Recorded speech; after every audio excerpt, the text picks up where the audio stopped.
ناظرین، اللہ رب العزت نے انبیاء کرام علیہم السلام کو بنی نوع انسان کی ہدایت کے لیے بھیجا تو انہیں معجزات کے طور پر مقدس ترین جنتی چیزیں عطا فرمائیں۔ قرآن مجید فرقان حمید میں ان میں سے بعض چیزوں کو اللہ رب العزت کی نشانیوں کے طور پر بیان کیا گیا ہے۔ آج کی ویڈیو میں ہم آپ کو انبیاء کرام علیہم السلام کی 14 مقدس ترین جنتی چیزوں کے بارے میں بتائیں گے۔ نمبر 1، حضرت آدم علیہ السلام کے قدم مبارک کا نشان۔ ناظرین، حضرت آدم علیہ السلام کو سری لنکا کے سری پیڈا نامی پہاڑ کی چوٹی پر اتارا گیا۔ اس وقت حضرت آدم علیہ السلام کے پاؤں اس پہاڑ پر اور سر آسمان میں تھا۔ پھر حضرت آدم علیہ السلام کا قد مبارک کم کر کے 60 گز اور چوڑائی 7 گز کر دی گئی۔ جس پتھر پر آپ علیہ السلام نے پہلا قدم رکھا وہ نرم ہو گیا اور اس پر پاؤں کے نشان ثبت ہو گئے۔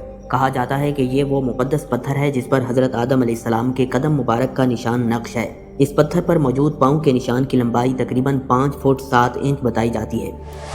نمبر 2، حجر اسود۔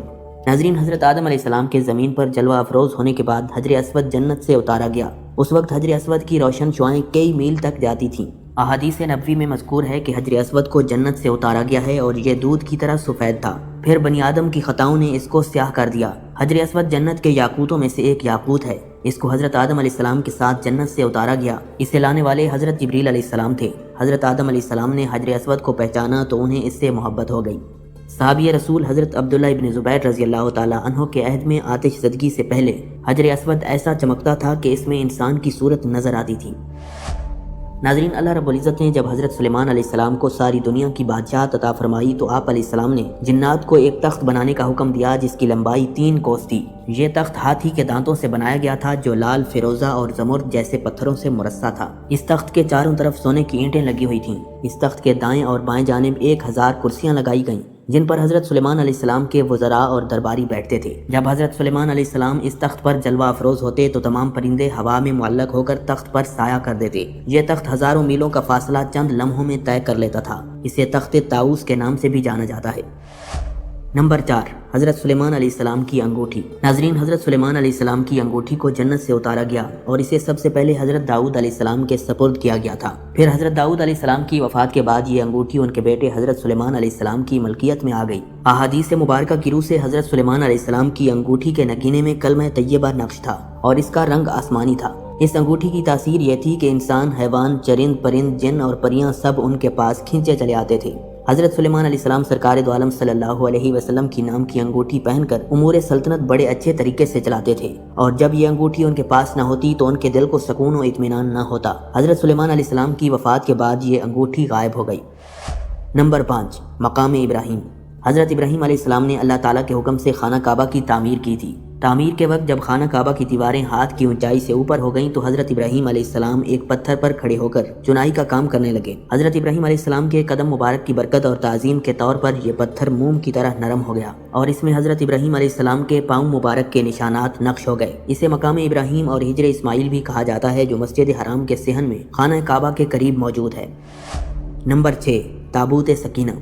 حضرت سیدنا آدم علیہ السلام کے اس دنیا میں تشریف لانے کے بعد اللہ رب العزت نے انہیں شمشاد نامی درخت کی مضبوط لکڑی اور سونے سے بنا ہوا ایک صندوق عطا فرمایا جسے تابوت سکینہ کا نام دیا گیا۔ یہ صندوق 3 گز لمبا اور 2 گز چوڑا تھا اور اسے جنت سے اتارا گیا تھا۔ پھر یہ صندوق تمام نبیوں سے ہوتا ہوا حضرت سیدنا موسیٰ علیہ السلام تک پہنچا۔ اس صندوق کی برکت سے بنی اسرائیل پر آنے والی مصیبتیں ٹل جاتی تھیں۔ تابوت سکینہ میں تورات شریف کی تختیوں کے ٹکڑے، جنت کی لاٹھی، موسیٰ علیہ السلام کا لباس، حضرت سیدنا ہارون علیہ السلام کا امامہ، حضرت سلیمان علیہ السلام کی انگوٹھی اور بنی اسرائیل پر نازل ہونے والا من و سلوہ بھی موجود تھا۔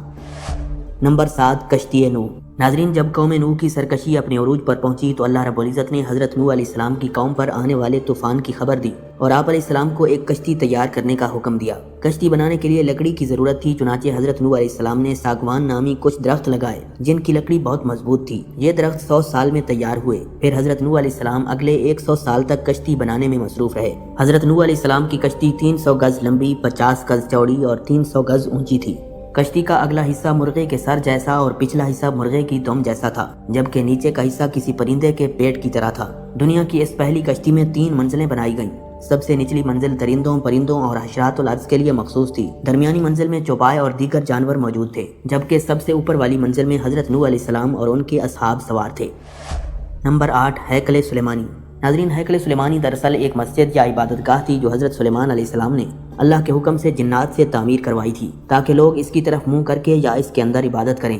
ہیکل سلیمانی کی تعمیر سے پہلے یہودیوں کے ہاں عبادات کے لیے کسی طرح کا کوئی مقام نہیں تھا۔ ان کی عبادت کے لیے صرف ایک خیمہ تھا جس میں تابوت سکینہ رکھا ہوتا تھا۔ چنانچہ حضرت سلیمان علیہ السلام نے ہیکل سلیمانی کی تعمیر کروائی اور اس میں تابوت سکینہ رکھوایا۔ پھر بابل کے بادشاہ بخت نصر نے جب بیت المقدس پر حملہ کیا تو اس نے ہیکل سلیمانی کو مکمل طور پر تباہ کر ڈالا۔ یہودیوں کے مطابق مسجد اقصی کی موجودہ دیوار گریا ہیکل سلیمانی کا باقی ماندہ حصہ ہے، اس لیے یہودی یہاں ہیکل تعمیر کرنا چاہتے ہیں۔ نمبر 9، حضرت صالح علیہ السلام کی اونٹنی۔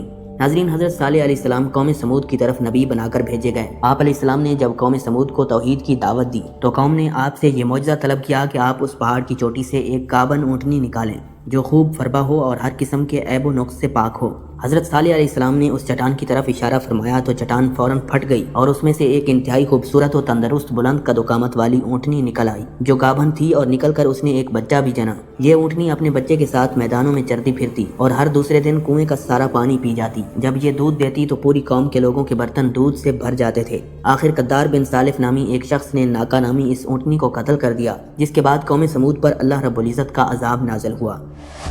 نمبر 10، عصائے موسیٰ۔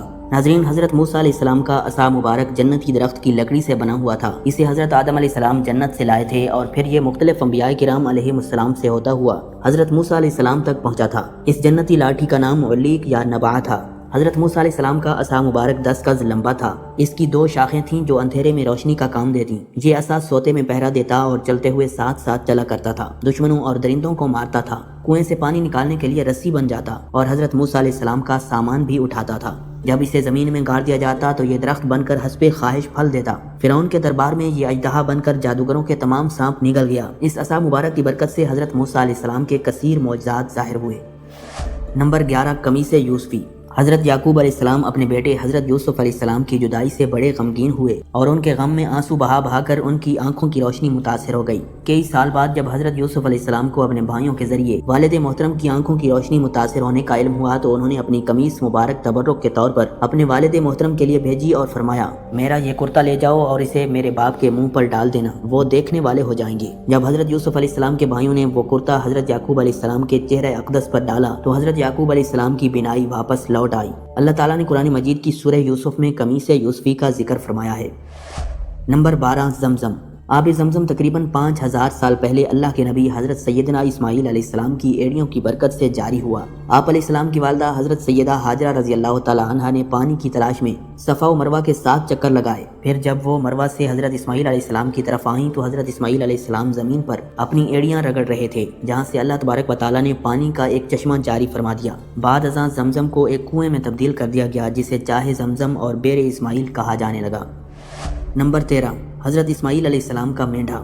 ناظرین، حکم خداوندی کے مطابق حضرت ابراہیم علیہ السلام نے جب حضرت اسماعیل علیہ السلام کو ذبح کرنے کے لیے لٹایا تو اللہ تعالیٰ نے جنت سے مینڈھا بھیج دیا جو حضرت اسماعیل علیہ السلام کی جگہ قربان ہو گیا۔ یہ وہی مینڈھا تھا جو حضرت آدم علیہ السلام کے بیٹے حابیل نے اللہ کے نام پر نذر کیا تھا، اور یہ مقبول ہو کر حضرت اسماعیل علیہ السلام کے اس واقعے تک جنت میں موجود تھا۔ جنت کا آب و دانہ کھا کر یہ بہت فربا ہو گیا تھا۔ حضرت ابراہیم علیہ السلام کے ہاتھ سے ذبح ہونے کے بعد اس کے سینگ ایک زمانے تک بیت اللہ میں لٹکے ہوئے تھے۔ حجاج بن یوسف کے زمانے میں جب کعبۃ اللہ میں آگ لگنے کا واقعہ پیش آیا تو یہ سینگ بھی اس آگ میں جل کر ختم ہو گئے۔ نمبر 14، حضرت یونس علیہ السلام کی مچھلی۔ ناظرین، حضرت یونس علیہ السلام جب کشتی میں سوار ہو کر جا رہے تھے تو لوگوں نے غلط فہمی کی بنیاد پر آپ علیہ السلام کو دریا میں ڈال دیا۔ اتنے میں ایک بڑی مچھلی نمودار ہوئی اور آپ کو نگل گئی۔ حضرت یونس علیہ السلام کو کئی اندھیروں کا سامنا تھا، رات کا اندھیرا، دریا کا اندھیرا اور مچھلی کے پیٹ کا اندھیرا۔ ان اندھیروں میں آپ علیہ السلام نے یہ دعائیہ کلمات پڑھے، لا الہ الا انت سبحانک انی کنت من الظالمین، تیرے سوا کوئی معبود نہیں، تو ہر عیب سے پاک ہے، بے شک مجھ سے بے جا ہوا۔ اس آیت کریمہ کی بدولت اللہ تعالیٰ نے حضرت ادریس علیہ السلام کو عاشورہ یعنی 10 محرم الحرام کو کئی دن مچھلی کے پیٹ میں رکھنے کے بعد آزادی عطا فرمائی۔ مچھلی کے پیٹ میں رہنے کی وجہ سے آپ علیہ السلام کو ذوالنون بھی کہا جاتا ہے۔ ناظرین، اس کی امید کے ساتھ اجازت دیجیے کہ آپ کو ہماری ویڈیو پسند آئی ہوگی۔ ملتے ہیں بہت جلد ایک نئی تاریخی تحقیقی معلوماتی ویڈیو کے ساتھ۔ اللہ رب العزت آپ کا حامی و ناصر ہو۔